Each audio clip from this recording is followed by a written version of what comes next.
Welcome everybody. Thank you for joining us here on the Infinite Prosperity podcast. My name is Louisa Havers and I help high achievers, entrepreneurs and coaches lift the lid on life and business so that they can live at their highest value. Each episode we will bring you our favourite founders, CEOs and guest experts to share with you their insights and strategies to expand your wealth consciousness, your spiritual leadership and aligned business strategies. We know that living in alignment with your soul's mission is what fulfills you, and we are here to show you how to achieve this in an energetically aligned way. If you haven't already, be sure to claim your free abundance activation in the Akashic Records. Go to louisahavers.com/gift to unlock your abundance activation today. And if you'd like my support in having aligned success in life and business, then contact me at www.louisahavers.com and let's explore together if it's an aligned match. Get ready to live at your highest value and to expand into your next level of money as you elevate and receive more. You create more for others. Righty ho, let's dive into today's episode. Welcome back, everybody. Welcome to our conversation this week. I'm joined by the fabulous Himani Jane. Welcome. Thank you. So excited to be here. So love it. Thank you. I'm so excited. You are a complete gift. And for those of you that have yet to step into Himani's world, Himani is a sales queen who empowers heart-centered coaches and healers to make quantum leaps in their reach, their income, their impact using smart automated sales systems that nurture their people supersonically fast. I love that word, supersonically. That's a good word. Lots of fun for them to go through, and they buy back up to 80% of their time. I think everyone's leaning forward right now going, tell me how. It's just a simple process. Start engaging with it and it just flows. I mean, that's the whole thing. I mean, you don't want to give your life away to your business, do you? No. We want to build up our businesses around our life so we can carry on having life and claim more of life. So I would love to hear a little bit about your journey, Himani. How did you get to do what you're doing today? Yeah, there's a whole story around it. So I knew nothing about sales, as honest as that, going back just about, I think, 6 years ago. In fact, I lost a whole. I'm trained as an interior designer. I mean, I've practiced that for like 15 years in the offline world, pretty successfully, done like huge projects. And slowly it started slipping away. And I thought that this is what I'm going to do for the rest of my life until my limbs work and my brain functions, because I was very good at it. But something happened. It just started slipping away. And I wasn't good at marketing. I wasn't good at sales. I wasn't good at anything online, and none of this tech stuff that we do now. And you hear me talk about automated systems and AI and all that stuff. Nothing. I knew nothing. And it was a very tough phase, the transition that happened. Like everything started slipping away, not just the work. I think my entire life, my people around me, my family. There are two very beautiful kids who have grown up in my hands, my niece and my nephew. They were taken away from me. I lost contact. Many things happened. It was almost like I went through an identity crisis. Wow. And yeah, so it was a whole spiritual thing that I went through. I still go through it, but that was like the crisis period. And what happened is, and when I look back and I joined the dots, what I realized is I didn't plan to come into this world. I had no vision of getting into sales. I had no vision of becoming a coach, because for me, this did not even exist. So, how would I do it myself? This is a perfect example of divine intervention, where all the doors that I thought were mine, belonged to me, whatever that was mine, was shut down, crushed, taken away from me. I was restructured, turned into a new person. I had to acquire everything new outside of what I knew was the comfort zone. Everything was outside of it. It was not even expanding my comfort zone. It was literally living outside of it. And the minute I started surrendering, because there was nothing in my control and it was very painful, the whole experience. So the minute I learned slowly, one step at a time, started surrendering, started trusting, one door started opening after another. And amazing people came my way. I started working with two Karma Club Award winners. I mentioned because I had no access to them. when I came to the online world, I knew no one. I knew nothing. I was just a nobody. So the way things have fallen into place, the kind of teachings that have come my way, the way I've been put into different people's worlds, the way I've built my own systems. I'm not teaching anything that I've learned from Coach A and I've become good at it and I'm passing it on. I have built it from scratch, all by my experience. And, I'm the creator of what I teach right now today. So, what I'm saying is, it's been a very powerful journey in many ways of restructuring, of not just becoming the next version of myself, but like possibly a new human being altogether. And sales was just incidental because one fine day I was sitting on a mountain and I realized that coaching is where it's all at, because coaches are one human beings who carry these beautiful gifts because of something that they went through, generally some kind of trauma, some kind of experience, deep experience, and they learn how to navigate through it. And that becomes a part of their experience and their journey. And now they get ready, they get trained by the divine to now bring a transformation in so many people's lives. And I'm like, for me, sales cannot be just sales. And the minute I realized that, I said, holy shit, I'm the vehicle to make that happen for them. That's who I am. I'm here to serve. So then I just stuck onto and I'm like, I have to make it because this is my calling now. So now that's who I am now. Oh, I love that so much. That I mean, what a journey to have that whole previous life collapse to be able to make way for the new to come through. And what you were saying is so true. When we're hanging on to things, we create that contraction. Whereas if we go, right, hang on a second, I've just got to allow and surrender and follow the flow, we collapse timelines and it's much easier. We get there much more quickly than when we're trying to push through. I won't say I haven't been chasing things. I'm still not quite there as yet. I'm very aware of it. Awareness has come in. But what I'm saying is it's a beautiful journey because now you see things very differently. When things pop up, you're like, okay, you are aware and you let it pass. It may take a little bit, but it's beautiful because the minute you let it go, it loses its power over you and you take your control back, if I may say it. And then Yeah. and then another door opens up and I'm just like, I've stopped looking at the end goal. Like I know the ultimate vision. I'm here to serve tens of thousands of coaches and I know that. But then how am I going to make it there? I don't know. And I'm allowing it to happen. Yes, that's it. That's so beautiful. I love it. I love it. So Thank I'm you. intrigued to hear, given your self-awareness, your spiritual journey, this world that we live in the online space, where we are living alongside so much technology. That I mean, it's incredible what we have in our hands that we're able to use. What do you see is the role of automation in a world where human connection is such a big priority for us to be able to, because we do business with people that we know, like, and trust. Relationships is everything. What Such a what Such a powerful question, absolutely, because I think especially after COVID, and we are human, so we crave human connection. And also after COVID, I've realized if you spend 2 minutes with someone online, I mean, online world is a crazy place. Everybody's a stranger. You don't get to meet with people tangibly, feel their energy, their bodies, their body language, not so much. And B, we are living in a world where people are craving human connection. People are Mm, craving to be heard. People are craving for that, even from a stranger, they're looking for some kind of a, I don't know what's the word. I won't say acknowledgement because then that becomes validation, which is not great. But in some sense, you're craving that connection. Yeah. So what I realized is when you use technology and you bring that in, see your business, if you want to scale, if you want to grow and scale in the online world, they always say that numbers is where it's all at.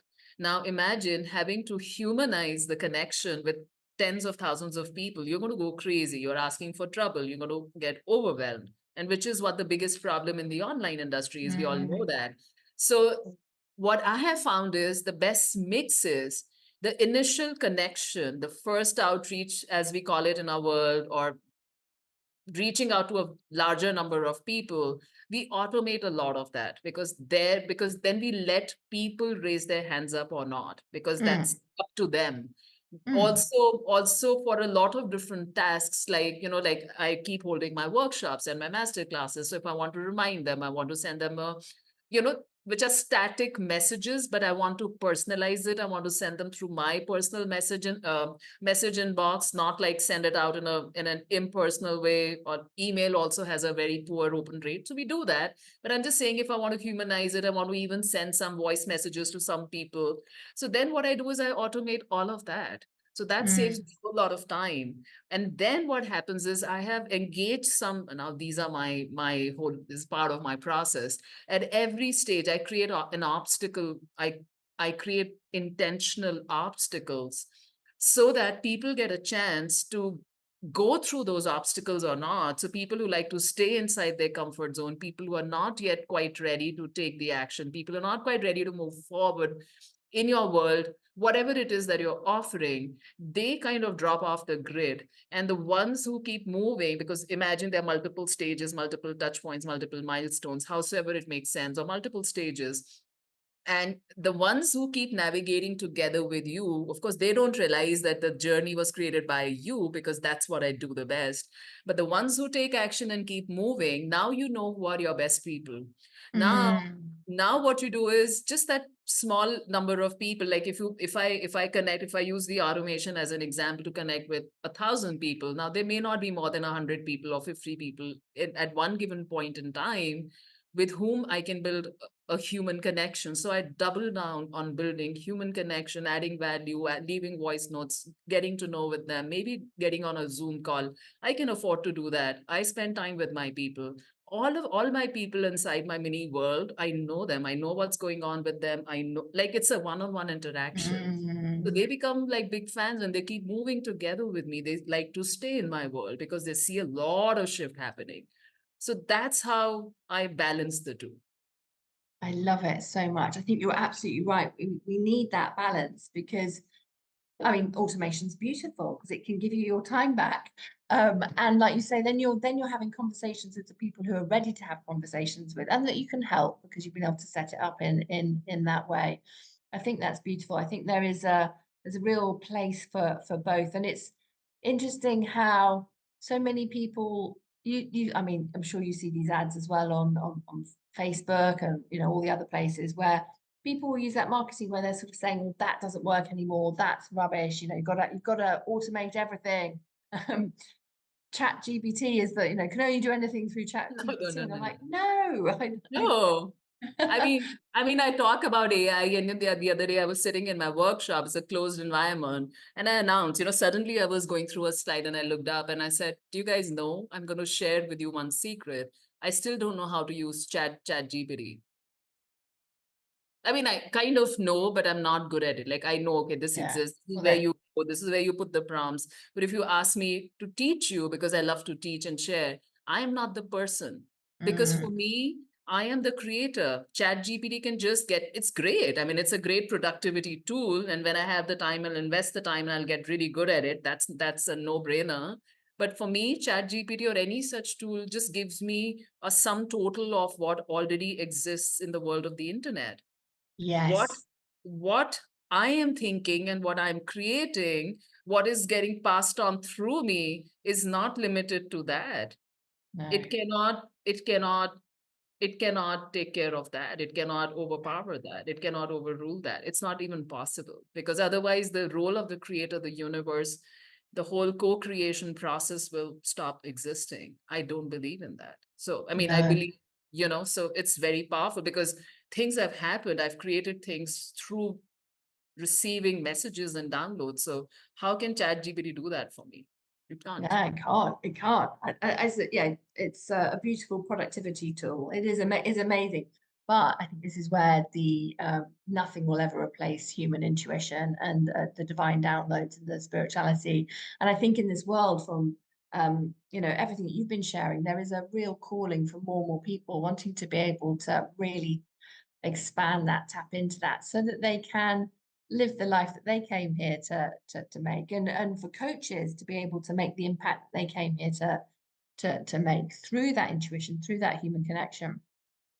I've got a question for you, for those coaches that are out there that have already got success, they've already got clients signing up for their programs. What's your reflection on, do they need a sales system? I mean, they may have a sales system, but what's your reflections on sales systems? Do they I need love one? it. You have the best questions for me today that I love answering. So what I didn't share with you is back in, I think, 2021 and 2022, I was only and only working with coaches who were running 5-day live launches, 5-day challenges, which means they were making at least, I would say, in a range of sometimes more, but at least 40, 50K per launch, at least, which means they were already at 6 figures, broadly speaking. And they were aiming at going to 500K or sometimes $1 million revenue per year. And I have worked with them. I've got some crazy testimonials and results. And I'll tell you from my experiences, one-on-one experiences, these are all one-on-one clients. None of them ever had any sales system installed in their entire process. And they work with the best of business coaches, best of the best, spend crazy amount of money ranging between 30K, 50K, whatever.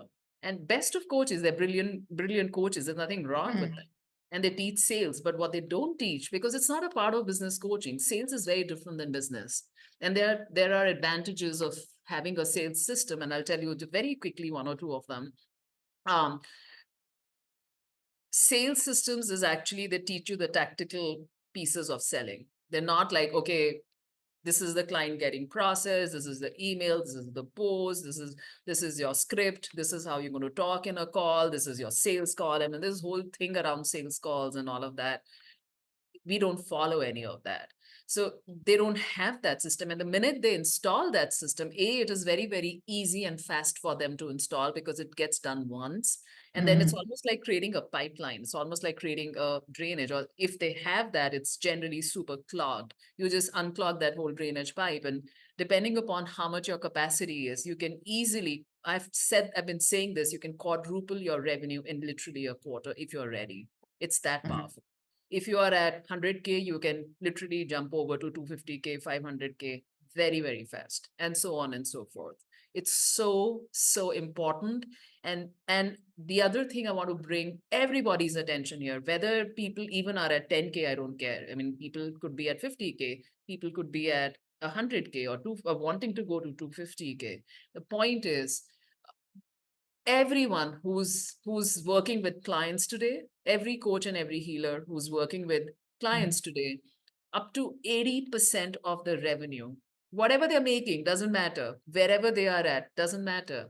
Up to 80% of the revenue is actually sitting at the last leg of the coaching journey.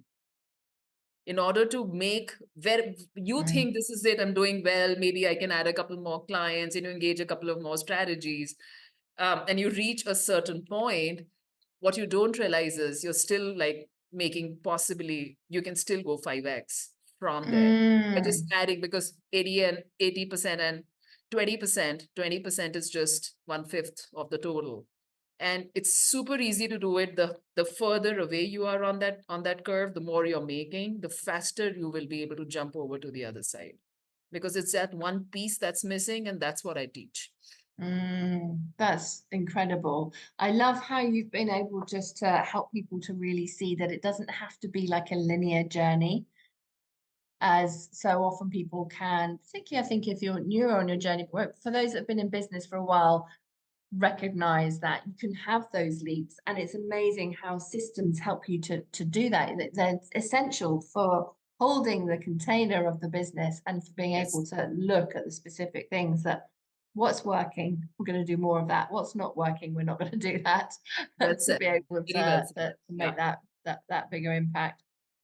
So just to kind of build on this, because so often we, as in every business owner out there, can spend, as we were talking about, like that fine tuning, looking at things that are working, spending time on things that aren't necessarily working, trying to fix the wrong things.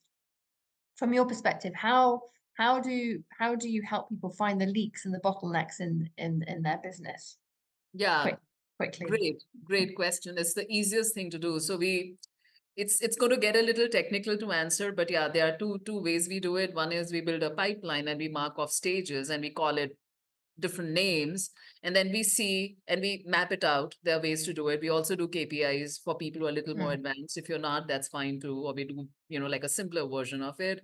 So it's very easy to see. Like as an example, let's say you have a workshop tomorrow. I'll explain in a very simple example. I just had one. So I have these different stages mapped out, which are corresponding to the workshop. And it'll change. It's very dynamic between every event that you hold or different offerings that you may have. So as an example, you put out the offer. Some people will say, yes, I want the link. Yes, I'm interested. So you mark them off in the yes bucket. Now, then the next piece will be either they will sign up or they will not. There are two actions they will take. So the ones who sign up, you put them in the signed up bucket. What you can call it anything. And the ones who don't, they require a little extra nudge, a little extra push, so you mark them off in that bucket. Now, the ones who do not get into, so you obviously nurture them a little more. Now, the ones who have signed up, they may or may not show up for the actual workshop, even if they've signed up, even if they've paid. My last workshop was a paid workshop and people still didn't show up, not every, you see? So you have to keep them nurtured, excited, give them more breadcrumbs, as I call it, keep them warmed, keep them on their toes, keep them excited. So there are ways to do it. So then even those, now you know that, okay, these people have to do a certain something, which is a part of sales closing process, because your next goal is to get them to show up for the workshop. So then you have another bucket called these people showed up for the workshop. So that's another bucket. Next is some people will watch the replay. Now you've got systems you can easily track who watched the replay or not. So then that's the replay bucket. Now your obviously goal is to get them to work together with you. Now there are different touch points you can build. Like I offer calls before that. People call them sales calls. I don't call them sales calls because they're not. And I've never sold anything to anyone ever. Working with me has always been the most logical, intentional next step for people who are ready. They come to me, I don't go to them. That's how we map out the whole process. But then if I'm doing a call in the middle, so my next step is to get them on a call, not like to sign up for my program. Of course, there's a link. If they want to, they can. So now how do I get them to sign up for my call? So I create these different buckets. And then at every point, I can always tell, it's very simple, that if you know the numbers, if you know that 100 people, just an example, if 100 people signed up for my workshop, I mean, how many people said yes? Out of that, how many people actually signed up? Out of that, how many people showed up live? Out of that, how many people watched the replay? Out of that, how many people booked the call? This is the most basic. I actually can do 16 steps out of this, even within this. So now you have the number on a total of hundreds. It's very easy to map out the percentage, and you keep seeing what are the weakest, which stages are the weakest. When you make an offer, what happens? How much percentage of people drop out? How many people sign up? So what's your conversion rate? So wherever are your weakest areas, you start tweaking them. If you're getting objections, I mean, this is not for you, but a lot of people keep complaining about, oh, when we meet up, we get objections, people are not ready. And objections they're just a reflection. Like our life is a reflection of what we stand for, our energy, our thoughts. That's what we attract in our life. I mean, all of us know that who are energy workers and healers and different kinds of things that we are practicing. Sales is exactly that. If you get objections, that's just a mirror of some information, some nurturing piece that you didn't do right beforehand. So like I call my methodology as pre-suasion, not persuasion, but pre-suasion. So what that means is you do everything before they even show up in your call or sign up with you to work together with you. And that process is what I help my people map out. So they get so warmed up to you, like it's like a knob. You learn how to raise their temperature up so much that either if they can't contain and they're not ready, they're going to fall off the grid. They're going to drop off that container, that vessel. Imagine a boiling pot of water, and you raise the temperature up. And the ones who make it all the way up, now they are ready to expand because you've nudged them, because you're like, they were sitting on the edge forever and they must have been wanting to do something with their life for the, I don't know, God knows for how long. And now they can't contain it because you've done something, and that something is what I teach. And then the only thing that they can do to answer their calling, to take the next step, because they can't contain it, is to come to you, because you were the one who was building all the touch points all throughout in the background without selling anything. They are going to knock at your door. They are going to want to know more. They are going to move together with you. That's how it should work. That's how it Yeah. becomes fun. And it's serving. You mentioned about serving. I'm here to serve, and I think true sales is of service. But if we're leading with that, how am I serving? How am I helping? It doesn't feel like sales. People love to buy. They love to buy. We buy what we want, don't we? Whatever it is, whatever price tag it is, we love to buy. We love shopping, and being able to be able to find solutions that are going to help us get the outcome that we Absolutely. want.